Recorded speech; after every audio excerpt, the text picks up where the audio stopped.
मित्रों नमस्कार। बचपन में हम पंचतंत्र की कहानियाँ सुनते थे। पंचतंत्र में जो कहानियाँ हैं उसमें अधिकतर पात्र सब पशु पक्षी ही होते हैं और बच्चों के लिए वह कहानियाँ बनाई जाती हैं। कहानियाँ तो बच्चों के लिए होती हैं लेकिन उसमें संदेश ऐसा होता है कि बड़ों के काम भी आ सकता है। एक छोटी सी कहानी। एक बार ऐसा हुआ, जंगल में एक भेड़िया रहता था। भेड़िया जब भोजन कर रहा था, मांस खा रहा था, शिकार खा रहा था, तो अचानक एक हड्डी उसके गले में अटक गई। उसने बहुत प्रयास किया, अपनी पूरी कोशिश करी, लेकिन वह हड्डी उससे नहीं निकली और दर्द बढ़ता ही गया। वह कराहता रहा और उसके आंखों से आंसू निकलने लगे। वह दर्द से इधर उधर भागता रहा लेकिन हड्डी उसके गले से नहीं निकली।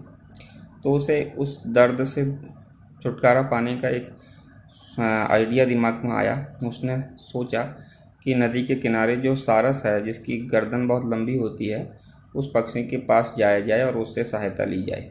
वह दौड़ता दौड़ता उस सारस पक्षी के पास गया।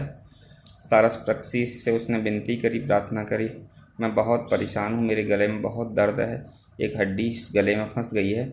बाहर से उसने दिखाया भी गला, हड्डी वास्तव में बाहर से उभरी हुई दिखाई दे रही थी और दर्द से वह कराह रहा था, उसके आंखों से आंसू निकल रहे थे। उसने उस सारस पक्षी से कहा, मैं आपके हाथ जोड़ता हूँ, पैर पड़ता हूँ, आपका मैं जीवन भर आभारी रहूँगा।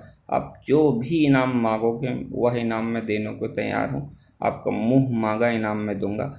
आप मेरे गले से, अपनी इस लंबी चोंच से इस हड्डी को निकाल दीजिए, मैं आपका बहुत ही जीवन भर आभारी रहूँगा।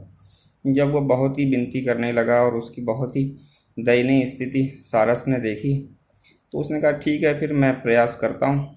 उसने अपनी लंबी जो गर्दन है वह उस भेड़िए के मुंह में डाली और बहुत प्रयास करने के बाद उस हड्डी को उसके गले से निकाल दिया। तो भेड़िया बड़ा खुश हुआ और उसने खुशी से उसके चेहरे पे एक अलग सी चमक आ गई। तब सारस ने कहा, ठीक है, फिर आप मुझे इनाम तो दीजिए। भेड़िया बोला, आपकी पूरी गर्दन मेरे मुंह के अंदर थी और मैंने पूरी की पूरी गर्दन साबुत बाहर आने दी, इससे बड़ा भी कोई इनाम हो सकता है क्या? चल भाग यहाँ से, अगर यहाँ पर रुकेगा तो तुझे अभी मार के तेरा मांस भक्षण कर जाऊँ। ऐसी दुनिया में बहुत से लोग हैं जो केवल अपने स्वार्थ तक ही सीमित रहते हैं। जैसे ही उनका स्वार्थ समाप्त हो जाता है, वह सामने वाले की अहमियत ही शून्य कर देते हैं। कहते हैं ना, काम निकल गया तो पहचानते नहीं टाइप के।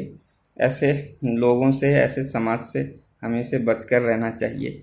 यह शिक्षा इस कहानी से मिलती है।